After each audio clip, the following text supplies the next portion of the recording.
اسرائیل کو تسلیم کرنا ہے، ایٹمی پروگرام رول بیک کرنا ہے، 295 کے قانون کو ختم کرنا ہے۔ بسم اللہ الرحمن الرحیم۔ السلام علیکم ورحمۃ اللہ وبرکاتہ۔ ناظرین، آپ دیکھ رہے ہیں میرا یوٹیوب چینل، میں ہوں حافظ محمود رضوی۔ ناظرین، ابھی آپ نے تھمبنیل کے اوپر کلک کیا اور آپ میری ویڈیو میں شامل ہوئے، میری ویڈیو کے اندر آئے، میں آپ کو خوش آمدید کہتا ہوں، اور آپ نے میری ویڈیو دیکھنے کے لیے قیمتی وقت نکالا، میں آپ کا بہت شکر گزار ہوں۔ آپ نے تھمبنیل کے اوپر دیکھا کہ سب سے پہلے میں آپ کو بتاتا چلوں کہ جو کمشنر کی انٹری ہوئی ہے، اس کے اوپر بھی ہم گفتگو کریں گے۔ اس کے علاوہ انٹرنیشنل ڈیمانڈز، اس کے حوالے سے بھی آج ہم بہت اہم ویڈیو ہے، آپ نے اس ویڈیو کو مکمل بھی دیکھنا ہے اور زیادہ سے زیادہ شیئر بھی کرنا ہے۔ اور آج میں اس کے اوپر بھی بات کروں گا کہ تحریک لبیک پاکستان کے مینڈیٹ پر کیوں ڈاکہ ڈالا گیا، اس کا مقصد کیا تھا، اس کا مشن کیا تھا، اور یہ اب جو ہے کوئی حکومت نہیں لینا چاہ رہا، یہ کیا ریزن ہے، کیا معاملات ہیں، اس کے اوپر ہم گفتگو کریں گے۔ ناظرین، ویڈیو شروع کرنے سے پہلے میری آپ سے ریکویسٹ ہے کہ چینل کو سبسکرائب کریں اور ویڈیو کو لائک لازمی کیا کریں، اور اپنے رائے کا اظہار جو ہے کمنٹ سیکشن کے اندر لازمی کیا کریں، اس سے ہماری حوصلہ افزائی ہوتی ہے۔ ویڈیو تھوڑی سی لمبی ہو جائے گی، لیکن یہ آپ نے ویڈیو مکمل دیکھنی ہے، اور جو ہے ناظرین اس کے اوپر جو ہے اپنی رائے کا اظہار بھی ضرور کرنا ہے۔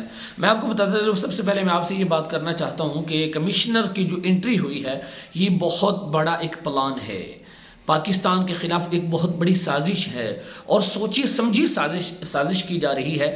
پاکستان کے اندر انتشار پھیلانے کی کوشش کی جا رہی ہے۔ دھاندلی تو بہت اعلیٰ سطح پر ہوئی ہے، اور بہت جو ہے دھاندلی نہیں ہوئی بلکہ دھاندلا ہوا ہے۔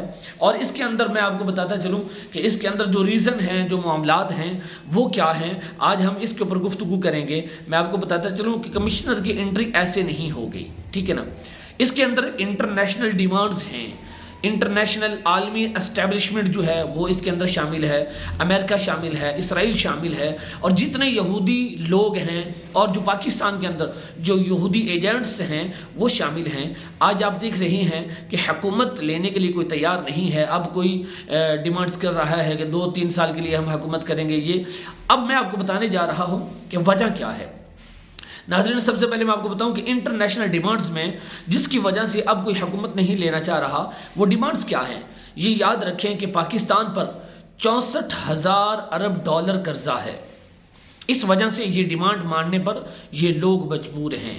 اب ڈیمانڈز کیا ہے؟ 3 ڈیمانڈز ہیں جن کو جو بھی حکومت تسلیم کرے گی وہ صرف اقتدار سے ہی نہیں، جان سے بھی جائے گی۔ وہ ڈیمانڈز کیا ہیں کہ جو بھی حکومت یہ ڈیمانڈز مانتی ہے ناظرین، وہ ڈیمانڈز ایسی ہیں کہ حکومت بھی جائے گی اور جان سے بھی جائے گی۔ اب سب سے پہلے نمبر پہ میں آپ کو بتاتا چلوں کہ جو پہلی ڈیمانڈ ہے انٹرنیشنل ڈیمانڈز، وہ یہ ہیں کہ اسرائیل کو تسلیم کرنا ہے، اور دوسرے نمبر پر ایٹمی پروگرام رول بیک کرنا ہے۔ نمبر 3، 295 کے قانون کو ختم کرنا ہے۔ اب ناظرین، یہاں پر میں آپ کو بتا دوں کہ اس بات کو کوئی مانے یا نہ مانے، یہی وجہ ہے کہ وفاق میں کوئی حکومت نہیں لے رہا، اور یہ تینوں جماعتیں اداروں میں موجود یہود و نصارہ، قادیانی و ملحد لابی کا جانے یا انجانے میں ساتھ دے کر اس ملک کی سالمیت سے کھیل رہے ہیں۔ میں ذاتی طور پر چاہتا ہوں کہ یہ تینوں جماعتیں مل کر حکومت بنائیں تاکہ ایک ساتھ ہی ان کی سہولت کو اور ان کے ساتھ ان کو انجام تک پہنچایا جائے۔ اب یہ بات جو ہے میں آپ کو بتاتا چلوں کہ یہاں سین کیا ہے۔ اب جو بھی حکومت یہ ڈیمانڈز تسلیم کرے گی، تسلیم کرنے کے بعد حکومت بنائے گی، اس کے اندر آپ نے دیکھا پہلے نمبر پر اسرائیل کو تسلیم کرنا ہے، دوسرے نمبر پر ناظرین ایٹمی پروگرام کو رول بیک کرنا ہے، تیسرے نمبر پر جو ہے وہ 295 ہے۔ اب آپ دیکھیں کہ پاکستان کے اندر 2024 کا الیکشن ہوا، تحریک لبیک پاکستان کو بہت بڑا مینڈیٹ ملا۔ تحریک لبیک پاکستان ایک عوامی جماعت ہے، یہ پوری دنیا تسلیم کرتی ہے۔ اب سوال یہاں پر یہ پیدا ہوتا ہے کہ تحریک لبیک پاکستان کے ووٹ پر ڈاکہ ڈالنے کی ضرورت کیا تھی؟ تحریک لبیک پاکستان کے ووٹوں پر ڈاکہ کیوں ڈالا گیا؟ اس کے اندر ریزن کیا ہے؟ آؤ ہم پیچھے چلتے ہیں 2017 کے اندر۔ اب یہاں پر جو تیسری بات ہے، جو تیسری ڈیمانڈ ہے، وہ 295 ہے۔ تحریک لبیک پاکستان علامہ خادم حسین رضوی صاحب کی قیادت میں انہوں نے 2017 فیض آباد میں دھرنا دیا، وہ بھی 295 کے اوپر تھا۔ ٹھیک ہے جی، آپ جانتے ہیں۔ اس کے علاوہ ایٹمی حوالے سے بھی تحریک لبیک پاکستان میدان عمل میں رہی، اور اس کے علاوہ اسرائیل کو تسلیم کرنے کے حوالے سے بھی تحریک لبیک پاکستان میدان عمل میں رہی۔ اب سوال یہاں پیدا ہوتا ہے کہ تحریک لبیک پاکستان کے ووٹ پر ڈاکہ کیوں ڈالا جا رہا ہے؟ اس کی وجہ میں آپ کو بتاتا ہوں۔ اس کی وجہ یہ ہے کہ تحریک لبیک پاکستان انشاءاللہ اسرائیل کو تسلیم کرنے کے حق میں نہیں ہے۔ 295 سی انشاءاللہ العزیز کوئی میلی آنکھ نہیں دیکھ سکتی، اور اس کے علاوہ میں آپ کو بتاتا چلوں کہ کوئی بھی یہ غیر قانونی کام یا غیر شرعی کام یا پاکستان کی سالمیت کے خلاف کوئی بھی عمل کرتے ہیں، تحریک لبیک پاکستان ہمیشہ اس کے خلاف کھڑی ہوتی ہے۔ اب یہاں پر سوال پیدا ہوتا ہے کہ تحریک لبیک پاکستان کا قومی اسمبلی کے اندر آنے سے ہوگا کیا؟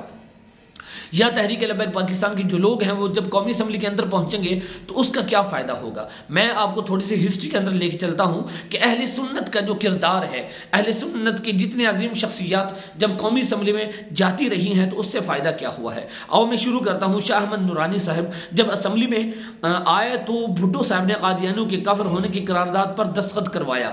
شاہ احمد نورانی صاحب کی سب سے پہلا جو کردار ہے، جب وہ قومی اسمبلی میں پہنچے تو بھٹو سے انہوں نے قادیانیوں کو کافر دلوانے کی جو قرارداد تھی اس کے اوپر ان کو جو ہے دستخط کروایا۔ دوسرے نمبر پر چلتے ہیں اہل سنت کا دوسرے مولوی شاہ تراب الحق صاحب، جب اسمبلی میں آئے تو 295 کے قانون کو آئین میں شامل کروایا، جس کے تحت کوئی بھی شخص نبی کریم صلی اللہ علیہ وسلم کی شان میں گستاخی کا مرتکب ہوگا تو وہ پھانسی کی سزا کا حقدار ہوگا۔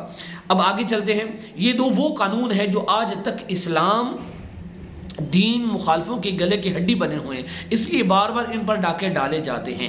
ٹھیک ہے، یہ 2 قانون ایسے کام ہیں کہ جو گویا ان 2 مولویوں نے قوم کی طرف سے فرض کفایہ ادا کیا ہوا ہے، اور لوگ کہتے ہیں کہ مولویوں کا سیاست یا اسمبلی میں کیا کام ہے۔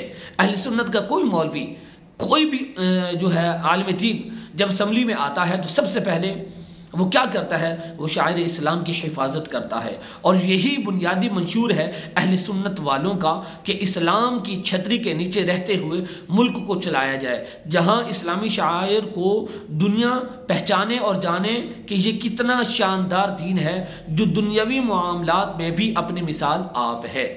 اس لیے ناظرین، یہ تحریک لبیک پاکستان سے خوف زدہ ہیں، اس لیے تحریک لبیک پاکستان کے مینڈیٹ پر ڈاکہ ڈالا گیا۔ اس لیے سعد رضوی صاحب جو کہ NA50 کے اندر 70,000 کی لیڈ سے جیت چکے ہیں۔ NA50 میں آپ کو بتاتا چلوں، NA50 جو ہے یہ بھی اسی حلقے کے اندر شامل ہے، راولپنڈی ڈویژن، جو کہ ابھی آپ نے ریسنٹلی دیکھا کہ کمشنر نے بہت بڑا دھماکہ کیا، اور دھماکہ کر کے ایک دھاندلی کو بے نقاب کیا، اور ان کا کہنا تھا کہ راولپنڈی ڈویژن کے اندر 13 سیٹیں ایسی ہیں کہ جس میں کینڈیڈیٹس جو ہیں وہ 70,000 کی لیڈ سے جیت چکے تھے، ان کو ہم نے ہروایا ہے۔ تو ناظرین، میں آپ کو بتاتا چلوں کہ اس کے اندر جو NA50 کی تحریک لبیک پاکستان کے امیر محترم علامہ سعد رضوی صاحب کی بھی سیٹ شامل ہے، جو کہ 9 بجے جیت چکے تھے، لیکن سعد رضوی صاحب کی جیت کو ہار کے اندر بدلا گیا۔ یہ بہت بڑی دھاندلی کی گئی۔ اب یہ جو چیزیں ہیں میں نے آپ کے سامنے رکھی ہیں کہ کمشنر کے حوالے سے، انٹرنیشنل ڈیمانڈز کے حوالے سے، اور اس کے تحریک لبیک پاکستان کے جو ووٹ کے اوپر ڈاکہ ڈالے گا اس کے حوالے سے، آپ نے اپنی رائے کا اظہار ضرور کرنا ہے کمنٹ سیکشن میں، کیونکہ یہ آپ کا اپنا حق کے رائے ہے اور آپ اپنی رائے کا اظہار ضرور کر سکتے ہیں۔ ناظرین، ملتے ہیں نیکسٹ ویڈیو میں، تب تک کے لیے اللہ حافظ۔